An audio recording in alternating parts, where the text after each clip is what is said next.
chosen one. Stop scrolling. Not because this is interesting, because God just interrupted your day on purpose. There is a tiredness you have never been able to fully explain to another human being. Not the tired that comes from working too hard or sleeping too little. This is something older, something deeper. The tired that lives in people who have been carrying something sacred for so long, in silence, in faithfulness, in rooms where nobody truly saw what they were holding, that somewhere along the way, the weight became the weather. You stopped noticing it because it never left. You know exactly what I am talking about, and God knows you know. That is why this moment is not random. Heaven does not waste appointments. You were not browsing and stumbled here by accident. Something inside you, the part that is still awake, still listening, still refusing to fully give up that part, brought you here because it recognized something coming before your mind could name it. This message is serious. Not serious like frightening. Serious like a father who pulls his child aside, looks them directly in the eyes, and says, "Not yet. I am not finished with you, and I need you to stop pretending you are smaller than what I placed inside you. Here is what I am going to give you before this is over. 1. A name for the weight you have been carrying that nobody has ever handed you before. 2. The truth about what God has actually been building in you during the season that felt like nothing was happening. 3. One honest, clear, concrete step forward. Not inspiration, a direction, but only if you stay. Type right now, "Lord, I'm listening." Do not watch this passively. Mark this moment. Heaven is marking it. Because here is what most people get wrong about a message like this one. They think God calling something serious means they did something wrong. That is not what this is. God is not raising his voice because he is angry. He is speaking seriously because what is inside you is real. And the part of you that went quiet, that went careful and managed and small, was never your enemy. It was exhausted, and God came today to call it back home.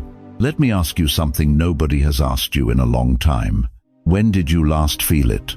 Not the going through the motions, not the showing up, the serving, the being strong for everyone in the room. When did you last feel that fire, that specific, unmistakable aliveness, the kind that used to rise in your chest when you prayed and you knew, without any doubt, that heaven was leaning in? You remember that feeling, and you also know it has been a while. Here is what your mornings look like right now. The alarm goes off. You sit up, you close your eyes, and you begin. The words come, and they are sincere, because your faith is real, but somewhere around the third sentence, you notice it. A flatness. Not doubt, not disbelief. Just flatness. Like a conversation between two people who love each other deeply, but neither one is fully in the room. You finish the prayer. You move into the day. And you are extraordinarily good at moving into the day. You show up for your family. You encourage people who are struggling. You carry other people's weight without being asked. You sit in the pew. You speak the right words. You do the right things. And from the outside, nobody would ever guess that something on the inside has gone very, very quiet. But you know. You have known for longer than you want to admit. And here is the question that has been sitting in the back of your mind, the one you have never said out loud, because saying it out loud feels like betrayal. What happened to me? Why don't I feel what I used to feel? I need you to hear what I am about to say with everything in you. You did not lose your faith. You learned to function while numb, and those are not the same thing. This is not rebellion. This is not weak faith. This is not God moving on, or your calling expiring, or the anointing lifting. This is what happens to strong, faithful, deeply feeling people when they carry something heavy for too long without being fully seen. The mind and the spirit do something remarkable under prolonged pain. They protect you. When the gap between what you were made for and what you are actually experiencing becomes too wide to hold comfortably, Something in you says, if I cannot feel the full thing, let me feel a smaller version. If I cannot be fully present, let me be efficiently present. That is not weakness. That is survival. That is the grace of a nervous system that refused to let you break. But chosen one, that same protection has become a wall. David knew this place. Not the David of the victory songs, the David of Psalm 42. Why are you cast down, O my soul? Why are you in turmoil within me? That is not a man who stopped believing.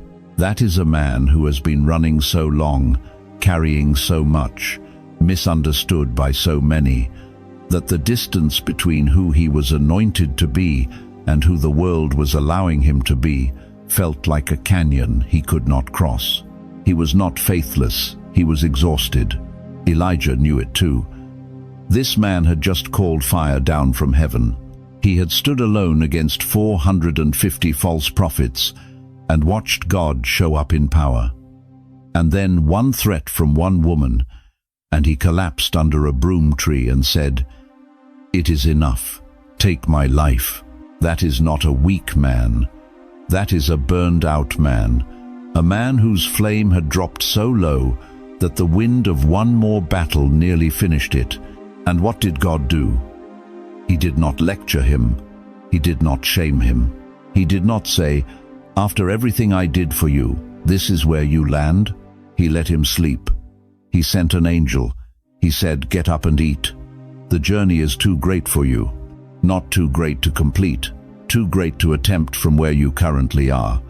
That is the word for you today. You are not broken. You are not behind. You are not disqualified.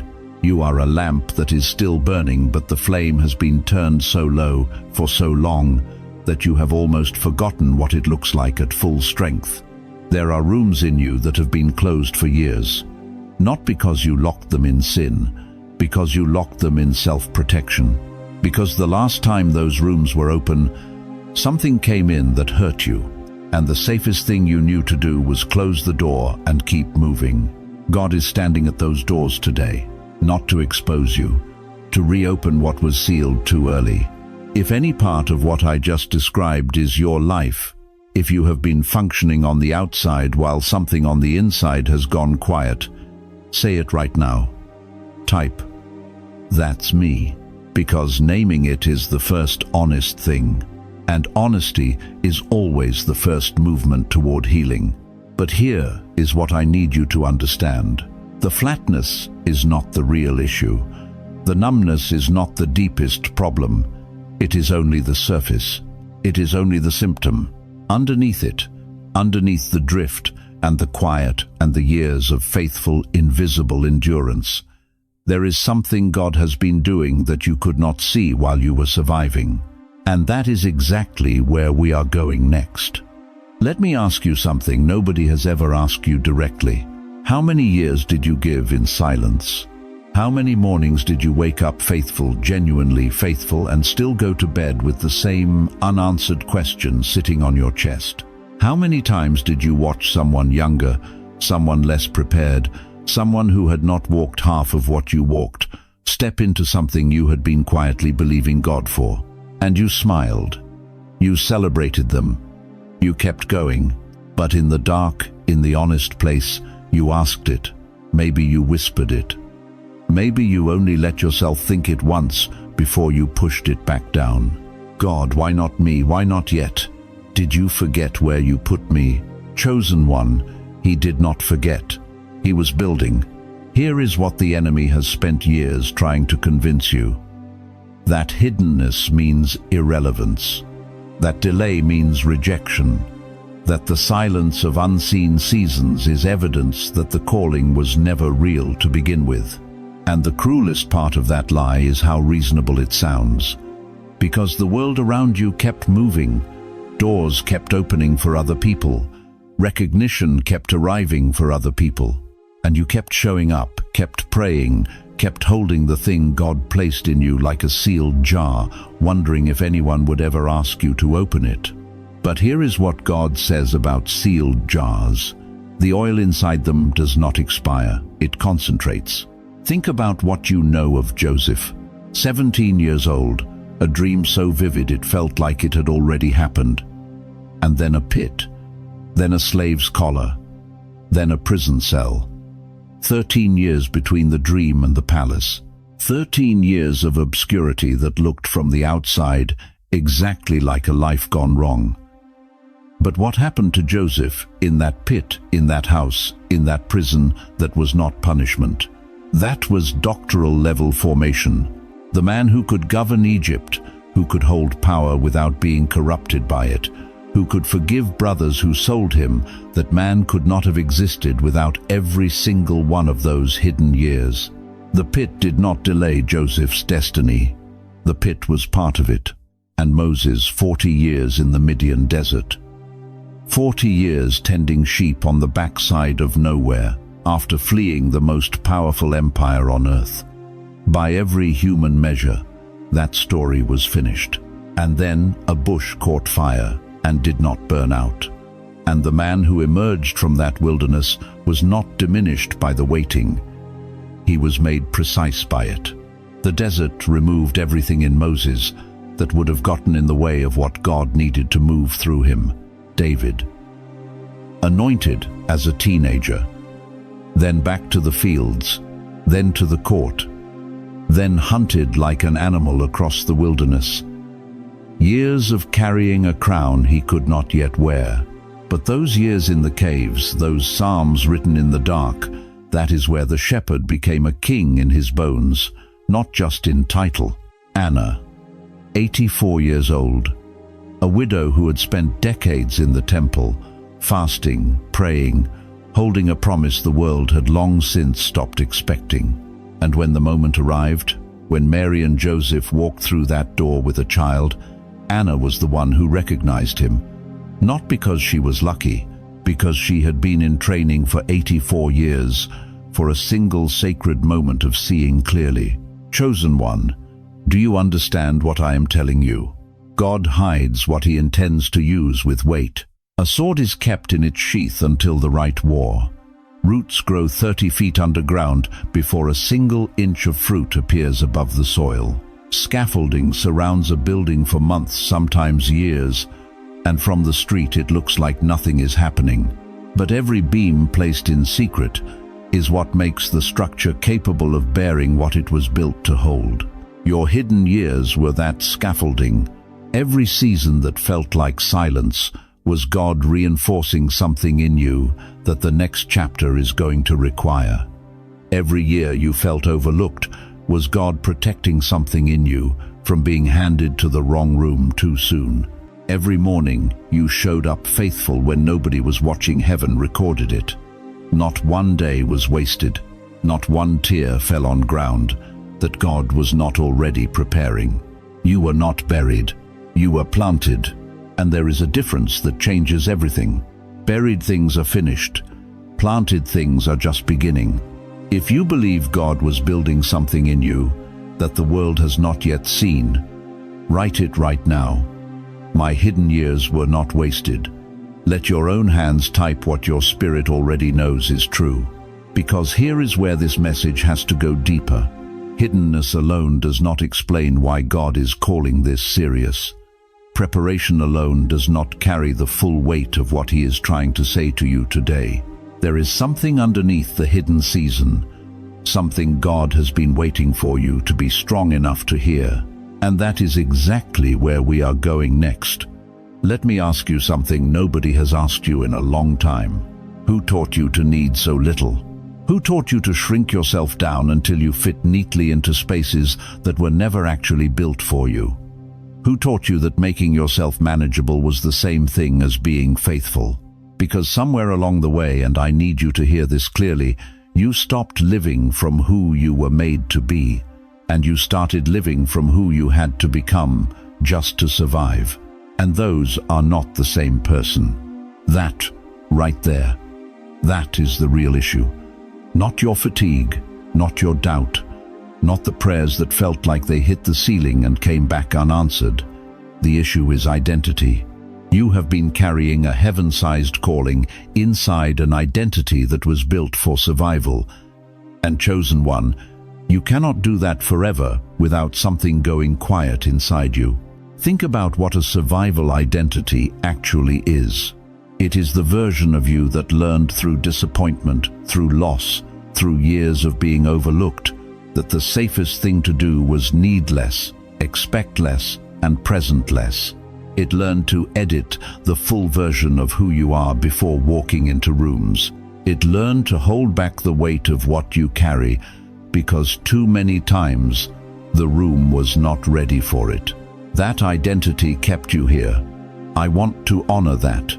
It was brave, it was necessary, it did its job, but it was never meant to be permanent.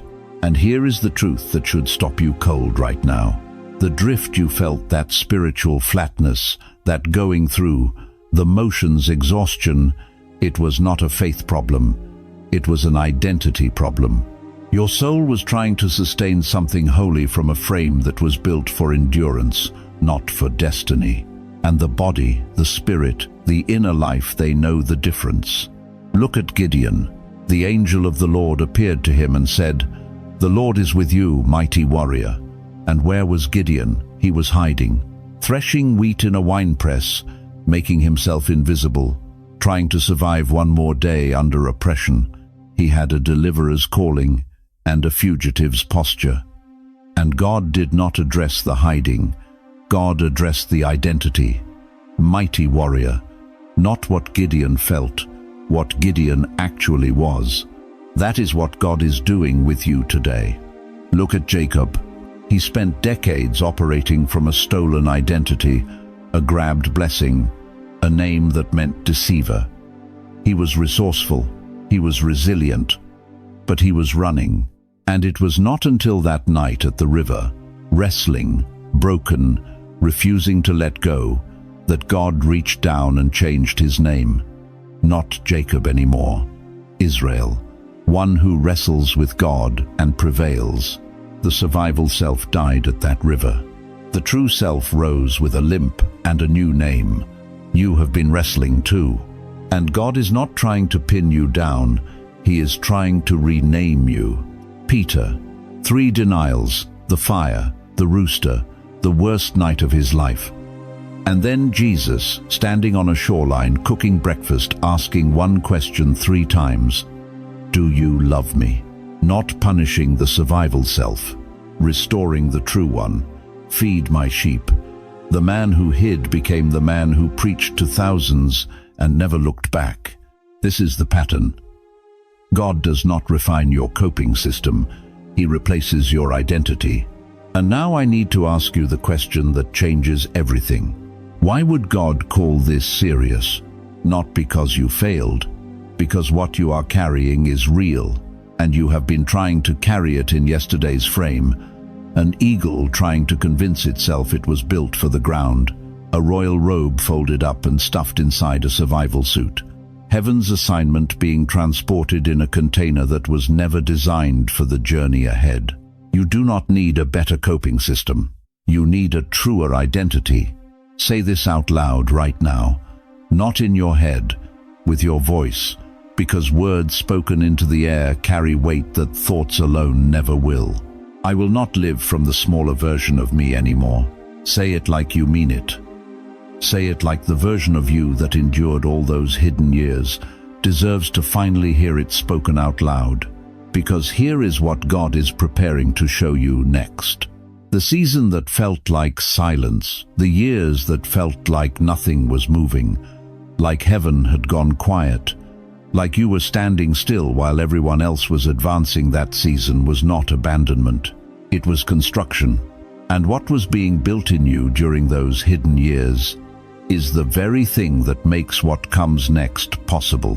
Stay with me, because what I am about to show you in the next part of this message is the thing most chosen people never fully understand about their own story. And without it, the calling stays just out of reach forever. Let me tell you what most people do wrong the moment they hear these words. The moment someone says God is being serious with you, something in the human chest tightens. The mind goes searching. What did I miss? What did I do? Where did I fall short? We have been so trained to associate divine seriousness with divine disappointment that we cannot hear one without bracing for the other. But chosen one that reflects is a lie, and it has cost you years. Go back through the book. Go back through every moment where God showed up with undeniable weight and gravity. Look at what was actually happening in those rooms. Esther was not summoned to the palace because she had failed. She was there because she was the only one positioned exactly right, at exactly the right moment, carrying exactly what the moment required. When Mordecai looked her in the eyes and said, "Who knows whether you have not come to the kingdom for such a time as this?" that was not a rebuke. That was a revelation. The seriousness was the size of what she carried, not a punishment, a recognition. Moses was not standing at that burning bush because God had run out of options. Moses was there because 40 years in the wilderness had formed something in him that could not have been forged any other way. The fire did not scold him. The fire summoned him. Take off your shoes. The ground where you are standing is holy. The seriousness was the holiness of the moment, not a verdict, an arrival. David was the youngest, the overlooked one. His own father did not think to call him in when the prophet came to the house. And yet when Samuel looked at every tall, strong, impressive son and heard nothing, it was David, out in the field, tending sheep, that heaven had already identified. The oil fell on the one nobody expected. The seriousness was the specificity of divine selection, not a surprise to God, a surprise only to everyone who had been measuring wrong. Chosen one, do you see the pattern? God does not speak with gravity over wasted things. He speaks with gravity over real things, over chosen things, over things that are close enough to their moment that the time for staying beneath them has finally run out. So let me ask you something direct. What if the seriousness you sense in this message right now is not God finding fault with you, but God refusing to let you settle for too little one more day? What if He is not standing over you like a judge, but standing in front of you like a father who just watched you reach for a smaller life again and said, "Not this time. I know what I put in you, and I am not going to watch you bury it again." That changes everything, because here is what is actually true about you, and I need you to receive this without deflecting it. There is something in you that has not died, not through the betrayals, not through the seasons of silence, not through the years when the promises felt like they had an expiration date that passed without anyone telling you. Something in you kept its post. Something in you refused to fully surrender the knowing, that stubborn, quiet, undefeatable part of you that kept whispering, "This is not all there is," that was not wishful thinking. That was God's signature refusing to be forged. Jeremiah 1-5. Before I formed you in the womb, I knew you. Before you were born, I set you apart. That was written before your best days, before your worst days, before any day you can remember. The calling was not earned, it was authored. And what God authors, He does not abandon because the timeline got complicated. He gets serious about it. He gets serious the way a master craftsman gets serious when the work is nearly complete and someone is about to walk away from the table. He steps in. He speaks directly. He calls the moment what it is, and this is that moment for you.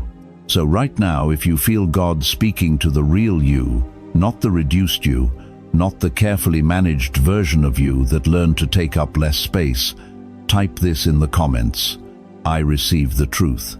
Let heaven see that you received it. Let your own eyes see that you said yes.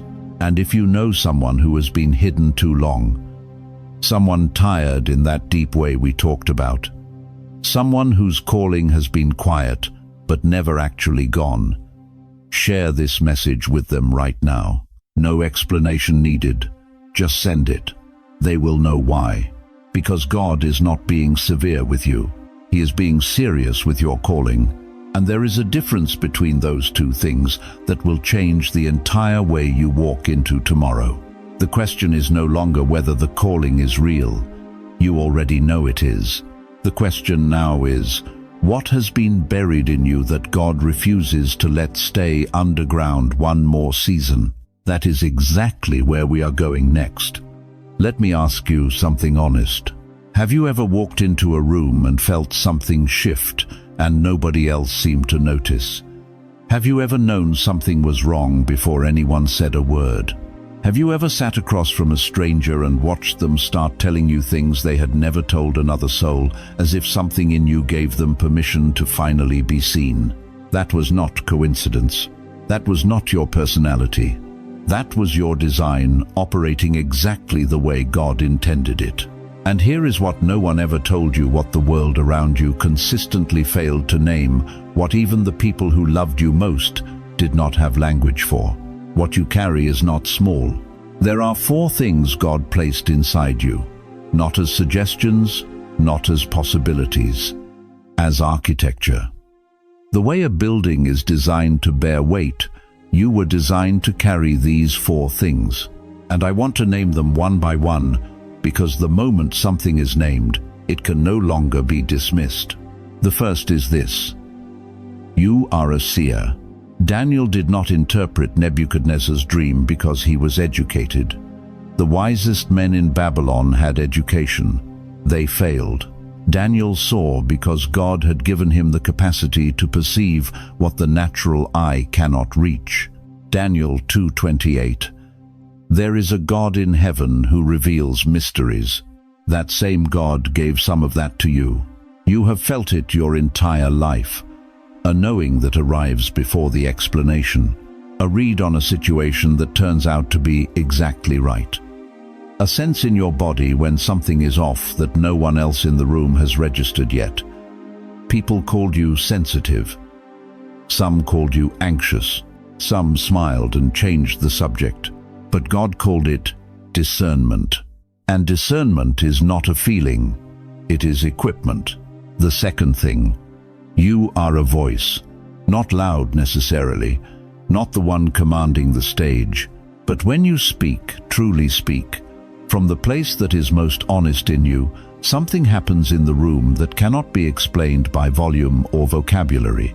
Think of Anna, 84 years old, Luke 2:38. She had been in the temple for decades, widowed young, faithful in hiddenness, and when the moment came, when she saw the child carried in, she spoke. And what she spoke was prophetic confirmation that changed the understanding of everyone who heard it. The world told you that your voice mattered less as you got older, that your years made you less relevant, that the culture had moved past you. God says your voice has been aging like oil in the lamp. The longer it has been prepared, the longer it burns. The third thing: you are a warrior, not the kind with armor that shines, the kind that Deborah carried, the quiet, unshakable authority of someone who has already decided they will not be moved. You have survived things that should have broken you. Private wars, losses that never made it into any conversation because there were no words that fit. Seasons where you held everything together for everyone around you, while something in you was quietly bleeding. Paul wrote from prison, not despite what he had suffered because of it. Philippians 4:13 hits differently when you understand it was written in chains.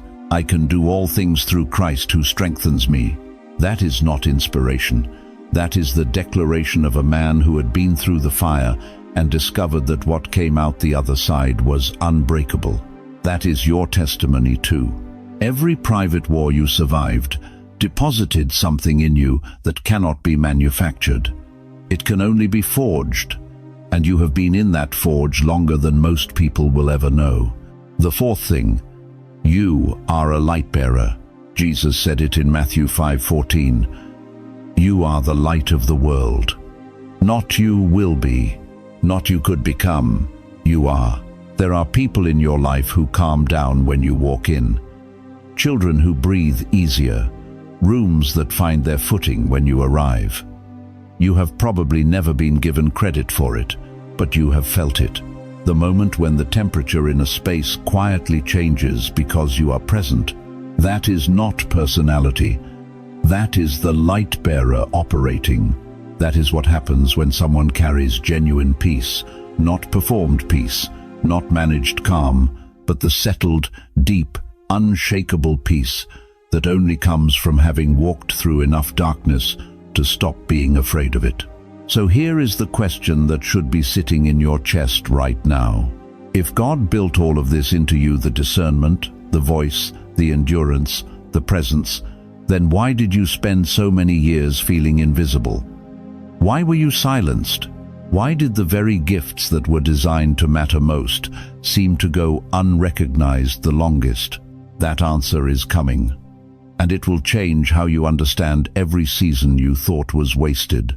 But first, if even one of these 4 marks describes your life, type it right now. I know what I carry. Because what you are about to hear next is exactly why God kept it hidden until now. Let me ask you something nobody has ever asked you directly. When was the last time you said exactly what you meant, the full version, the real weight of it, without editing yourself before the words even left your mouth? Think about that. Not a quick answer. Actually think. Because somewhere between who you were born to be and who you became in order to survive the rooms you walked through, you made a trade. You gave up your sound to keep your place. You swallowed your voice to stay accepted. And you did it so many times, so quietly, so efficiently, that eventually it stopped feeling like a loss. It just felt like you, but it was never you. Jeremiah knew this moment. He stood at the edge of his calling, and the first words out of his mouth were not faith. They were retreat. I am only a youth. I do not know how to speak. That was not humility.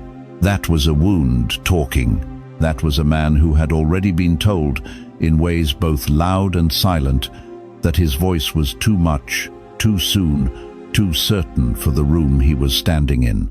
Moses stood at a burning bush with the living God speaking directly to him and said, "Please, Lord, I am not eloquent. I am slow of speech." A man who carried an entire nation's deliverance in his hands was more afraid of his own voice than of Pharaoh's army. Do you understand what that means for you? It means the people God chooses most specifically are almost always the ones who have been most specifically targeted for silencing. They went after your voice because your voice carries consequence. Think about your life. Not the highlight version, the real one. There was a room, maybe a church, maybe a family dinner table, maybe a relationship you trusted completely where you said something true, something you had been carrying for a long time. You finally opened that door. And what came back at you was not reception. It was dismissal. A look, a laugh, a redirection. Someone talking over you like you had not spoken at all. And you sat with that, quietly. The way faithful people sit with pain, they cannot explain to anyone who was not in the room. And the next time a moment came for your voice, you hesitated. Just half a second longer than before. And the time after that, a little longer still. Until one day the hesitation became the habit, and the habit became the silence, and the silence became so familiar, you started calling it wisdom. It was not wisdom.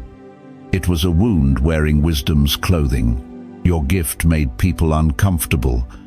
Your clarity disrupted rooms that were built around managed confusion. Your tenderness was not met with tenderness. It was used, absorbed, and handed back to you as weakness. So you put the sword back in the sheath. You muted the trumpet. You took the fire that was meant to come out of your mouth, and you let it sit in your chest until it became smoke in your lungs. And you have been breathing that smoke ever since. Elijah, the man who called fire down from heaven, who stood against 450 prophets and did not flinch, collapsed under a tree one day and told God he was done, not because his faith was gone, because his voice had cost him everything, and the loneliness on the other side of obedience was something nobody had warned him about. The woman with the issue of blood did not announce herself. 12 years of being told her presence was too much, her condition too messy, her need too inconvenient. 12 years had taught her to reach in silence. She did not call out. She pressed through a crowd and touched the hem of a garment and said nothing. And Jesus stopped, turned around, and called her forward anyway. God has a habit of finding the voice that the world buried and calling it back out in public. Ezekiel stood in a valley of dry bones. Every single thing that had once been alive, now scattered, disconnected, silent, and God did not mourn over the bones. He gave Ezekiel a command. Speak to them, prophesy to them, open your mouth over what looks dead, and watch what I do. Chosen one, that valley is not only in Ezekiel's story. That valley is inside you, and those bones are the words you never finished saying, the truth you swallowed, the calling you stopped announcing, the sound you locked in a room deep inside your soul and told yourself you would return to when the time was safer. The time is now, not because the world has suddenly become safe for your voice. It has not. But because God is telling you directly, the enemy did not silence you because you were empty. He silenced you because your sound carries consequence. Hell does not waste strategy on people who do not matter. The silencing was specific because the voice is specific. The suppression was targeted because the assignment is targeted. And after everything, after every room that dismissed you, every person who talked over you, every season where you held back the full weight of what you carried, God is asking for it back. Say it right where you are, out loud or in the quiet of your heart. Lord, give me my voice back, because what comes next in this message is going to show you exactly what that voice was always meant to carry, and why the hidden season you have been walking through was never punishment. It was preparation. You made it this far because something in you already knows what is coming, and part of you has been dreading it, not because it is bad news, because it is true. And true things, when they finally arrive after years of circling, carry a weight that comfortable words never do. So let me say it directly. The version of you that survived the hardest seasons of your life, the one that learned to need less, ask for less, expect less, make itself smaller so it could fit through narrow doors, that version of you was brave. It was necessary. It carried you through things that should have broken you completely. But chosen one, that version of you cannot lead you into what comes next. And God is not asking you to hate it. He is asking you to honor it, thank it, and then release it. Because what kept you alive in one season will keep you small in the next. Think about Lazarus. 4 days in the tomb, stone rolled away, name called, resurrection power moving through his body. He walked out. But scripture says he came out still wrapped, still bound in grave clothes, still wearing the burial garments of a season that was over. Jesus did not leave him that way. Loose him and let him go. Chosen one, you have already been called out of the tomb. The resurrection already happened. But some of you are still wearing the grave clothes, still wrapped in the identity of someone who was buried, still moving in the garments of a season God already declared finished. The question is not whether God has called you forward. He has. The question is what you are still refusing to take off. Here is what needs to be released. And I need you to hear each one of these because one of them has your name on it. Release the identity that needed permission before it stepped forward. You spent years waiting for someone to validate what God already authorized. That waiting is over. The permission was given before you were born. Release the belief that you must suffer more before your calling can begin. That is not theology. That is a lie dressed in spiritual clothing. Preparation is real. Punishment was never the mechanism. You have walked through enough. Release the habit of making yourself smaller in rooms where the full truth of what you carry is exactly what the room needs. Your editing has cost people something. The version of you that holds back to make others comfortable is not humility. It is borrowed smallness. And God is done watching you loan yourself out at a discount. Release the story that says, you are too old now. That the window closed. That the best chapters are behind you. Sarah was 90. Moses was 80 at the burning bush. Anna was 84 years in the temple, and she was the first one to recognize the Messiah when he arrived. Age in God's economy is not decline, it is depth. And depth is exactly what this moment requires.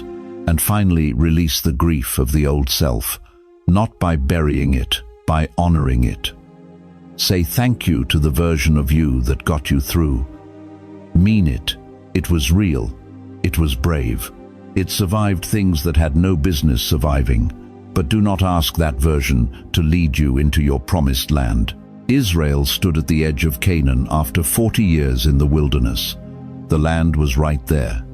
And do you know what stopped an entire generation from entering? Not enemies, not walls, not giants.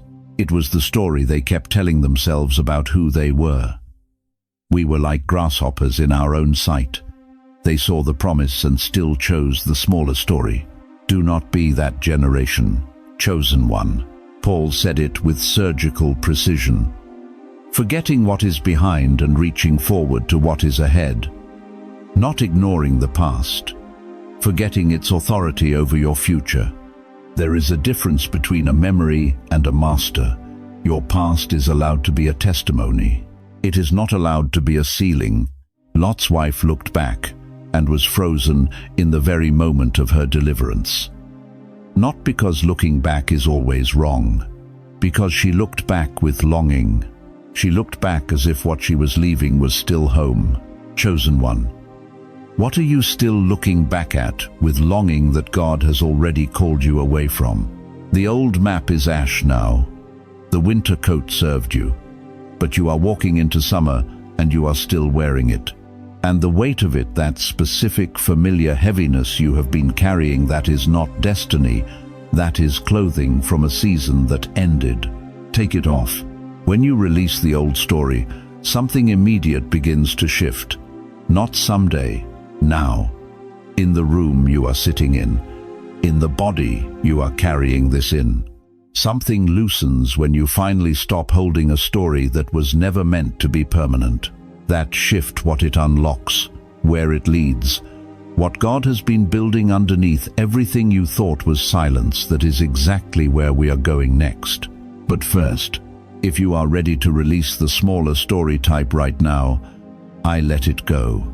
Mean it. Let those 3 words be the first honest movement of someone who has finally decided to stop being buried in clothes from a tomb they already walked out of. The promised land is not behind you. It never was. You made it through the fire. Not barely, not broken. Through it. And everything that tried to bury you, every season of silence, every door that closed, every year that felt like it disappeared without explanation, none of it was wasted. God does not waste fire. He uses it to reveal what was always there underneath. So let me ask you something that nobody else in your life is asking right now. What are you going to do with what you have become? Because here is what I know about you. You are not tired because you have nothing left. You are tired because you have been storing what was meant to be poured. Oil does not fulfill its purpose sitting in the jar. It fulfills its purpose when it is poured out. And chosen one, God did not spend all those years forming you so you could spend your remaining seasons carefully managing the jar. This is not your season to slow down. This is your season to deploy. Caleb was 85 years old when he looked at Joshua and said 5 of the most dangerous words in the entire Bible. Give me this mountain, not give me rest, not give me comfort, not give me a quiet corner where nobody asks too much of me. Give me the hardest thing left. Give me the territory everyone else was afraid to take. That is not the language of a man winding down. That is the language of a man who finally understood what all those years in the wilderness were actually for. That is your language now. Anna spent 84 years in the temple, fasting, praying, waiting. And when the moment came when the child was carried through the doors, she did not hesitate. She did not say, "I am too old to be useful now." She spoke. She testified. She became the first evangelist of the New Testament because she had spent decades building the kind of interior life that could recognize the Messiah when he arrived.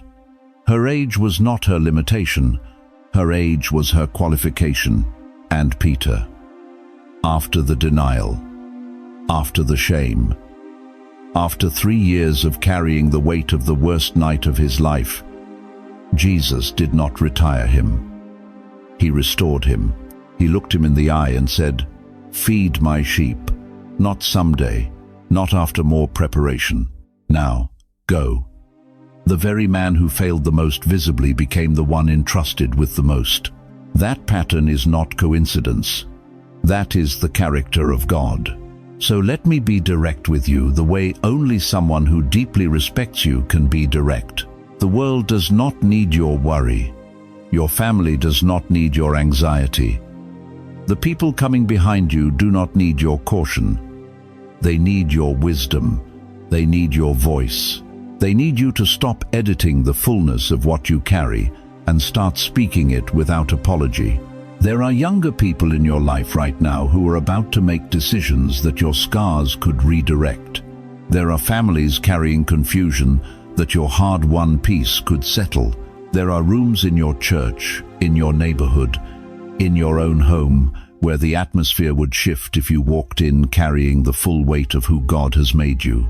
Not the managed version, not the careful version, the real one. You are not entering retirement from purpose. You are entering deployment with weight. Here is what this looks like practically. Starting tomorrow morning, before your phone, before the news, before anything external makes a demand on your attention, speak 3 things about who you actually are, not who you are trying to become, who you already are. Say them out loud. Let your own ears hear them first. When fear rises, and it will rise, do not argue with it. Name it. Say plainly, "This is fear. It is not instruction." Then take one honest step toward the thing God has been quietly highlighting in you for longer than you want to admit. Not a perfect step. One honest step. That is enough to begin. And when the weight of your story feels too heavy to carry into new spaces, remember this. The oak tree does not apologize for the size of its roots. It shelters generations because it refused to stop growing. Your depth is not a burden on the people around you. It is the shelter they have been looking for. The trumpet has been silent long enough. It is time to sound. If this message confirms something that has been quietly living in you, do not keep it to yourself. Send it to someone who has been hidden too long. Someone whose gifts have been sitting in silence. Someone who needs to hear that God is not done with them, that their best season is not behind them, that what they carry is real, and the time to pour it out is now. Because, chosen one, the world is not waiting for a younger version of you. It is waiting for the fully formed one, and that one is already standing. Let me tell you what just happened in this message. You came here carrying a weight that had no name, and now it does. You came here wondering if the silence of these hidden years meant God had moved on, and now you know it did not. You came here half believing the best of your life was behind you, and heaven just looked you in the eye and called that a lie. This was not a coincidence. This was a confrontation, a holy one, and before this moment closes, I need you to hear the fullness of what God has been saying, not just to encourage you, but to permanently alter the way you see yourself from this second forward. Your drift had a name. It was not weakness. It was a soul stretched too long between who it was built to be and who the world had room for. That flatness you felt in prayer, that numbness behind the function that was not distance from God, That was the sound of someone carrying a calling in a container too small to hold it. Your hiddenness had a purpose.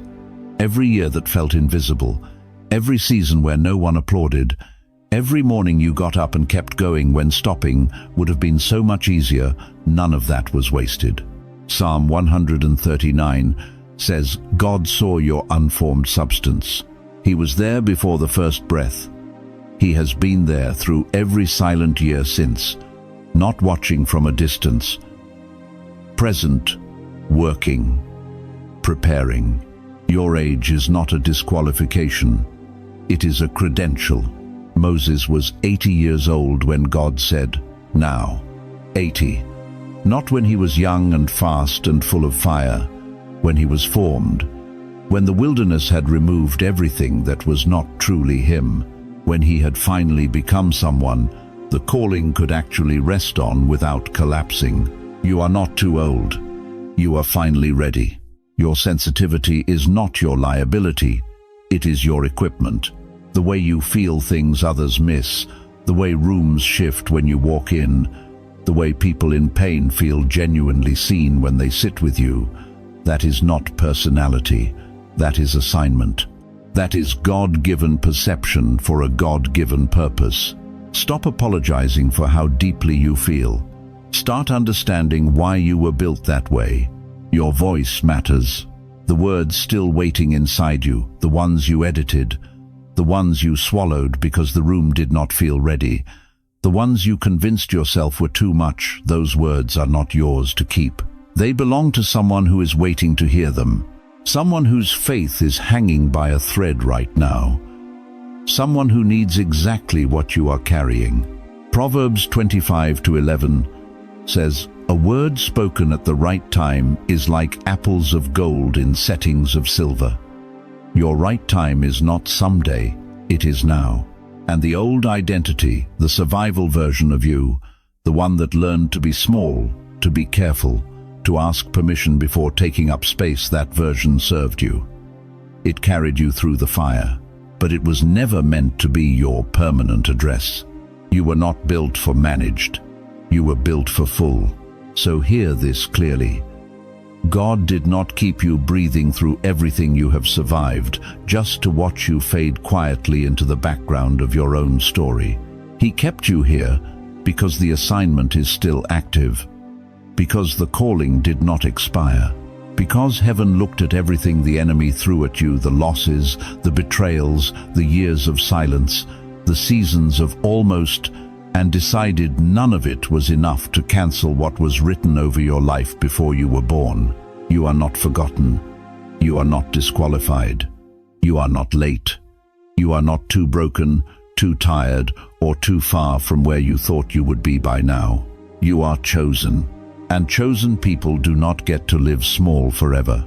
The season of diminishing yourself is over. Right now, wherever you are, lift your hand and say out loud, Lord, I am paying attention now, not as a performance, as a decision. The most important decision you will make today. And in the comments, write this, write it like you mean it, because you do. I will not live small anymore. If this word found you at the right moment, and I believe it did, share it with one person whose hidden years have made them question whether they still matter. You do not need to explain it. Just send it. They will know why. And if you are ready for more messages built specifically for chosen, seasoned believers walking into purpose, not past it, subscribe. Stay in this conversation. What God is saying to this generation of faithful, formed, fire-tested believers is not finished. Neither are you. The years did not bury your calling, chosen one. They gave it weight. And now it is time to carry it fully out loud, without apology, without shrinking, without waiting for one more sign that you are ready. You are ready. Pay attention. This is serious because so are you.